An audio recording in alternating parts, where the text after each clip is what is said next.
नमस्ते व्यूअर। आज का क्लास इल्तुतमिश का हम प्रशासन की इकाई को देखेंगे, इल्तुतमिश का अभियान को देखेंगे, इल्तुतमिश के स्थापत्य कला में योगदान को देखेंगे और यहाँ से इल्तुतमिश का जो भी शासन प्रशासन के लिए कार्य किए उसको देखेंगे।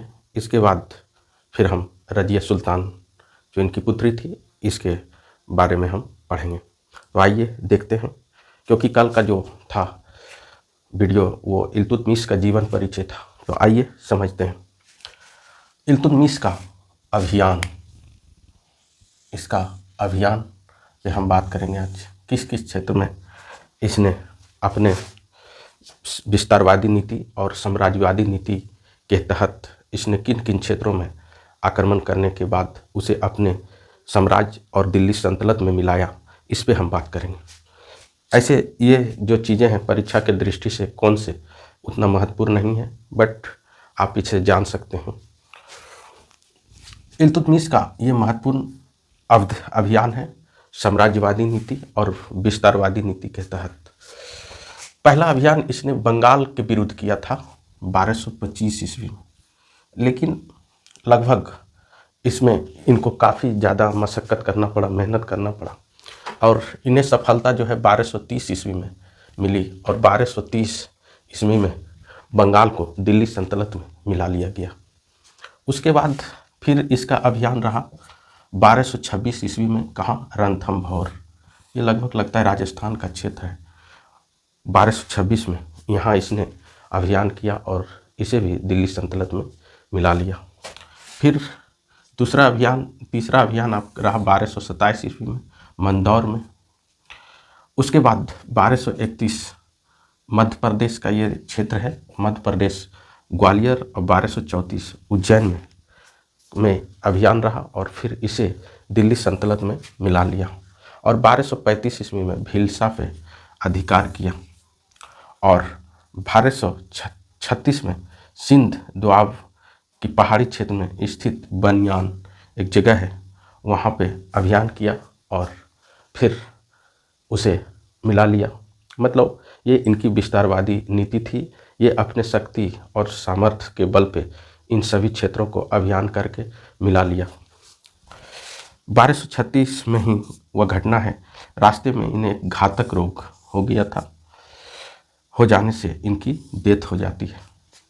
लगभग 1210 में आए और 1236 में ये लगभग इस दुनिया से अलविदा कह गए। लेकिन इस दौरान इसने क्या कार्य किए प्रशासन सैन्य क्षेत्र में, इसको हम लोग देखते हैं। इल्तुतमिश ने आंतरिक प्रशासन के क्षेत्र में लगभग तीन महत्वपूर्ण कार्य किए। पहला कार्य जो था इक़्तिदारी व्यवस्था, उसके बाद मुद्रा प्रणाली और तीसरा जो है सैन्य संगठन पर काम किया, क्योंकि यही एक राजा का भी कह सकते हैं, एक साम्राज्य शासक का भी कह सकते हैं। ये तीनों नीति पर ही उसका साम्राज्य टिका रहता है और चलता है। शायद इल्तुतमिश ने भी इस क्षेत्र में बहुत अच्छे कार्य किए, तब हम आज इसको हम पढ़ते हैं। आखिर क्या है इक़्तिदारी व्यवस्था, आखिर क्या है मुद्रा प्रणाली व्यवस्था इल्तुतमिश का, क्या है सैन्य संगठन, क्या है प्रशासनिक व्यवस्था, यहीं से शुरुआत होती है। तो देखते हैं, क्योंकि इसे तो हमें प्रशासन में पढ़ना होगा सल्तनत का, लेकिन हम थोड़ा बहुत यहाँ भी परिचय आपका करवाते हैं। इक़्तिदारी व्यवस्था काफ़ी महत्वपूर्ण ये व्यवस्था होती है किसी भी सुल्तान राजा के लिए। आखिर क्या है इक़्तिदारी व्यवस्था, इस पे हम बात करते हैं। थोड़ा सा हम डायग्राम पे लेके देखते हैं। मान लीजिए ये दिल्ली है, ये दिल्ली में ही सुल्तान है या राजा है। तो जहाँ दिल्ली के आसपास जो क्षेत्र है, मान लीजिए दिल्ली के आसपास ये क्षेत्र है, ये क्षेत्र है जहाँ पे सुल्तान का डायरेक्ट प्रभाव है, डायरेक्ट नियंत्रण है दिल्ली पे, दिल्ली के आसपास के क्षेत्र पर जहाँ तक सुल्तान का डायरेक्ट नियंत्रण है, वो वहाँ का जो टैक्स का कलेक्शन होता है वो डायरेक्ट रूप में, प्रत्यक्ष रूप में करता है, उस जगह को हम लोग कहते हैं खालिसा कहा जाता था। खालिसा, जहाँ पे सुल्तान का डायरेक्ट नियंत्रण होता था, उसे कहा जाता था खालिसा। उसे कहा जाता था खालिसा। खालिसा, यहाँ पे सुल्तान का डायरेक्ट कनेक्शन होता था दिल्ली के आसपास क्षेत्र पर। यहाँ खुद ये टैक्स का कलेक्शन करवा लेते थे। लेकिन आप सोचिए, यदि दिल्ली में बैठा है और उसे जम्मू कश्मीर का टैक्स लेना हो, राजस्थान का लेना हो, तो वहाँ तो डायरेक्ट सुल्तान का नियंत्रण नहीं हो सकता है। तो वहाँ जो है उसने उस प्रांत को क्या किया, छोटे छोटे इकाई में बांट दिया। ये इकाई, इसी इकाई को इक्ता कहा जाता था। इक्ता में जो टैक्स का कलेक्शन करता था, इक्ता के जो टैक्स का कलेक्शन करता था, उसे इक्तादार भी कहा जाता था। इक्तादार भी कहा जाता था, या इसका एक नाम है मुक्ति, मुक्ति भी कहा जाता था। मतलब ये जो इक्तादार होता था, ये अलग अलग, मतलब इसका भी प्रशासनिक रूप से स्थानांतरण होता था। ये वंशानुगत नहीं होता था, ये वंश के आधारित नहीं था, ये चेंज होते रहता था।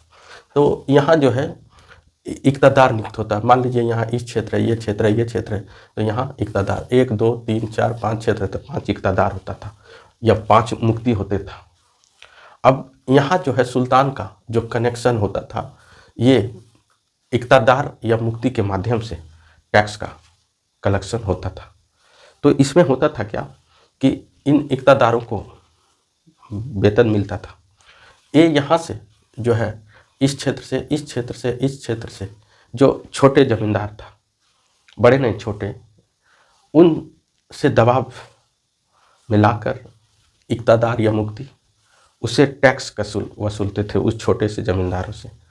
टैक्स वसूल करने के बाद पहले उस टैक्स को जो है प्रशासनिक कार्य में और सेना में सैन्य खर्च पर, प्रशासनिक और सैन्य खर्च किया जाता था इस कलेक्शन जो इक्तादार के द्वारा। और उसके बाद इसके खर्च होने के बाद यदि उससे वेतन भी कर्मचारियों को, सैन्य संगठन को मिल जाए, उसके खर्चे के बाद जो पैसा बचता था उसे फवालिज कहा जाता था। और उस पैसे को जो है तब सुल्तान के पास जाता था, सुल्तान पे जाता था। यही व्यवस्था इक्तादारी व्यवस्था कहलाती थी। इक्तादारी व्यवस्था में जो है फ़ायदा ये हुआ कि सुल्तान को दूर सुदूर राज्य से उसका डायरेक्ट कनेक्शन हो गया, जुड़ाव हो गया, और जो सामंती व्यवस्था थी वो इससे ख़त्म हो चुकी थी। यही थी इक्तादारी व्यवस्था, और इसका हम डिटेल में पढ़ाएंगे तो आप समझेंगे दिल्ली सल्तनत के प्रशासन में। तो हम आगे अब बढ़ते हैं। इल्तुतमिश ने प्रथम सुल्तान था जिसने इक्तादारी व्यवस्था शुरू किया। यही प्रथम सुल्तान था जिसने इक्तादारी व्यवस्था शुरू किया। इक्तादारी व्यवस्था क्या होती है आपको हम बता दें। इसने जब सुल्तान बन उस समय यह खुद बदायूं का इक्तादार था। वर्तमान में बदायूं यूपी का क्षेत्र है। ये जब सुल्तान नहीं बना था तो ये बदायूं का इक्तादार था, बदायूं का मुक्ति था, टैक्स कलेक्शन करता था। तो इसे समझ थी इस प्रशासनिक आंतरिक प्रशासन में, और इसीलिए इसने बेहतर तरीके से इक्तादारी व्यवस्था लागू कर दी, और इससे उसे काफ़ी फ़ायदा मिला और दिल्ली सल्तनत के आगने वाले शासकों के लिए और बेनिफिट का काम हुआ।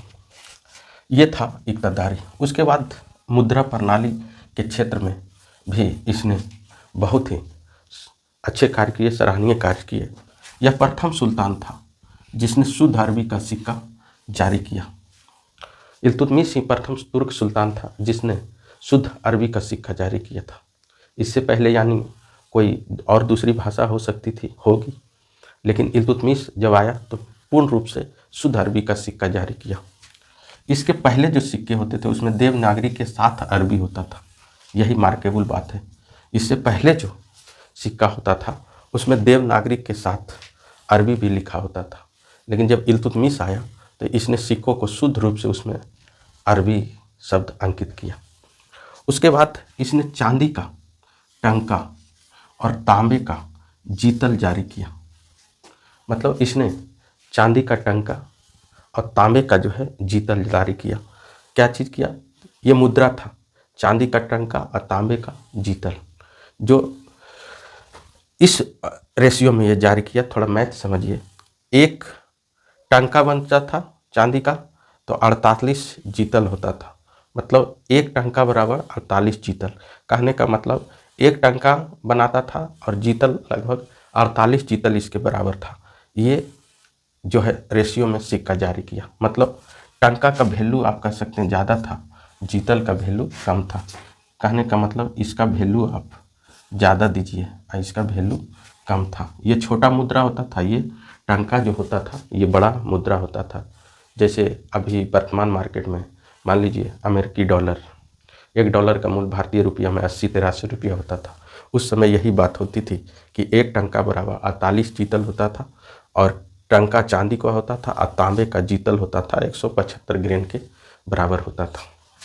इल्तुतमिश ने सिक्कों पर निम्नलिखित शब्द भी इसने अंकित करवाया। निम्नलिखित क्या क्या शब्द अंकित करवाया? तो शक्ति से युक्त इल्तुतमिश ये शब्द था। साम्राज्य एवं धर्म का सूर्य ये शब्द अंकित था। और धर्मनिष्ठ का सहायक इल्तुतमिश, शक्तिशाली इल्तुतमिश, ये सिक्के में उसने जो है शब्द को अंकित कराया।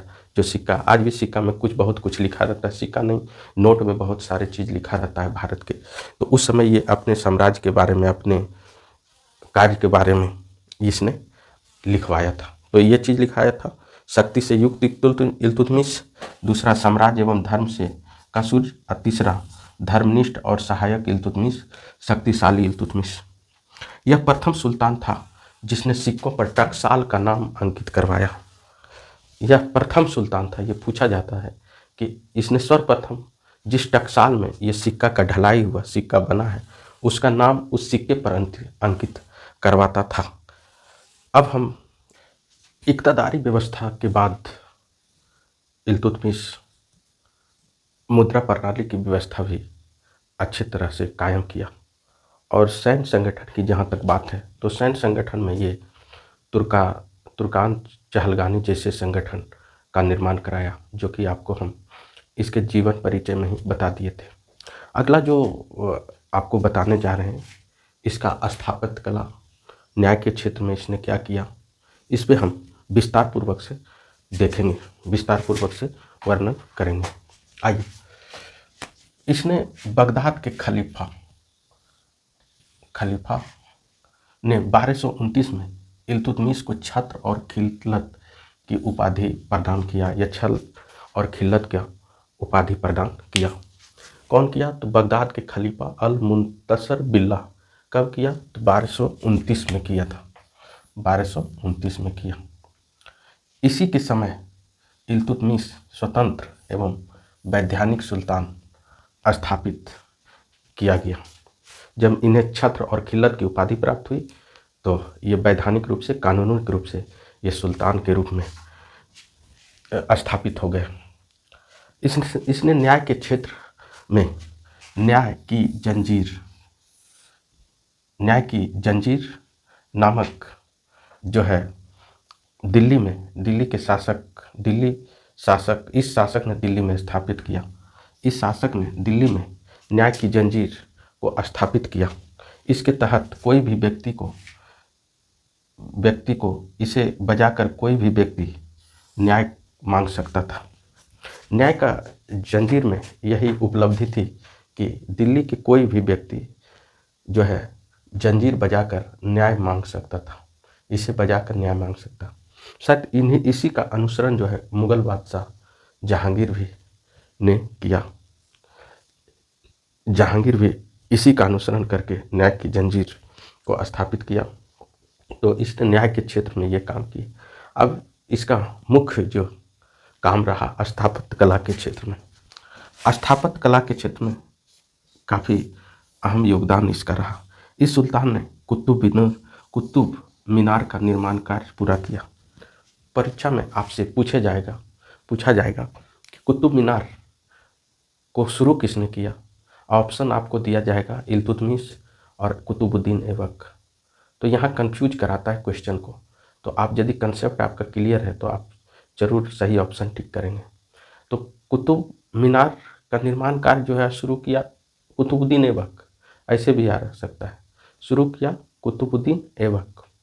लेकिन इसका निर्माण, क्योंकि बीच में वो मर चुके थे आधा अधूरा निर्माण के बाद, उसके बाद इल्तुतमिश ने कुतुब मीनार का निर्माण कार्य पूरा किया। कई बार ये परीक्षा में पूछा जाता है कि कुतुब मीनार का निर्माण कार्य किसने पूरा किया, तो कुतुबुद्दीन इल्तुतमिश ने। और शुरू किसने किया, तो कुतुबुद्दीन ऐबक। इसने बदायूं यूपी में, तो ये इक़्तिदार ही था। इसने हौज एक शमसी नामक ईदगाह बनाया। कहाँ, बदायूं में हौज शमसी ईदगाह। और जामा मस्जिद का भी इसने बदायूं में निर्माण किया। हौज शमसी ईदगाह और जामा मस्जिद का भी निर्माण बदायूं ने किया। इसने राजस्थान के नागौर में आतारिक नामक विशाल दरवाजा का निर्माण करवाया और इसी से प्रेरित होकर अतारिकन नामक विशाल दरवाजा का निर्माण कराया। इसी दरवाजा से प्रेरित होकर मुगल बादशाह अकबर ने फतेहपुर सीकरी में बुलंद दरवाजा का निर्माण कराया, इल्तुतमिश के दरवाजा से प्रेरित होकर। शिक्षण व्यवस्था के लिए इसने काम किया। नसीरिया मदरसा का निर्माण कराया इसने, नसीरिया मदरसा का निर्माण कराया। अपना स्वयं का मकबरा कुवत उल इस्लाम मस्जिद के समीप बगल में ही बनवाया था। ये अपना स्वयं का मकबरा। इस सुल्तान को भारत में मकबरा का निर्माण का जन्मदाता कहा जाता है। ये पूछा जाता है परीक्षा में कि भारत में मकबरा निर्माण के जन्मदाता कौन थे, तो मकबरा निर्माण के जन्मदाता थे इल्तुतमिश, क्योंकि इसने दिल्ली में अपने सबसे प्रिय पुत्र नसीरुद्दीन महमूद का मकबरा बनाया था। इसने दिल्ली में सबसे प्रिय पुत्र जो थे उसका नाम था नसीरुद्दीन महमूद, उसका मकबरा जो है बनवाया था। इस मकबरे को सुल्तान गढ़ी का भी मकबरा कहा जाता है। इसी मकबरा का नाम है सुल्तान गढ़ी का मकबरा।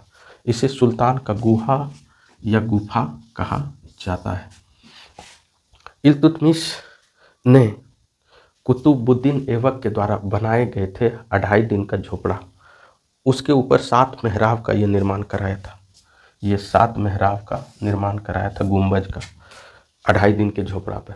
तो 2.5 दिन के झोपड़ा तो बनवाया कुतुबुद्दीन ऐबक, लेकिन उस पर मेहराब का निर्माण इल्तुतमिश ने किया। अजमेर में ऐसा बताया जाता है कि एक मस्जिद का भी निर्माण कराया। जब इल्तुतमिश ने मृत्यु से पहले अपनी पुत्री रजिया सुल्तान को उत्तराधिकारी घोषित कर दिया, मृत्यु से पहले, कि मेरा जो उत्तराधिकारी जो है रजिया सुल्तान रहेगी, ये घोषित कर दिया गया। साथ साथ अपना वसीयत भी रजिया सुल्तान के नाम कर दिया गया। यह इल्तुतमिश का ये काम था जो आपको कम शब्द में हमने कोशिश किया कि परीक्षा के दृष्टिकोण से जो भी उपयुक्त फैक्ट है उसका यहाँ पे हमने कोशिश किया उस फैक्ट को हाईलाइट करने का, जिसमें एक बार हम कर दिखा देते हैं। ये परीक्षा उपयुक्त है, न्याय की जंजीर ये क्या होती है इसको देख लेंगे।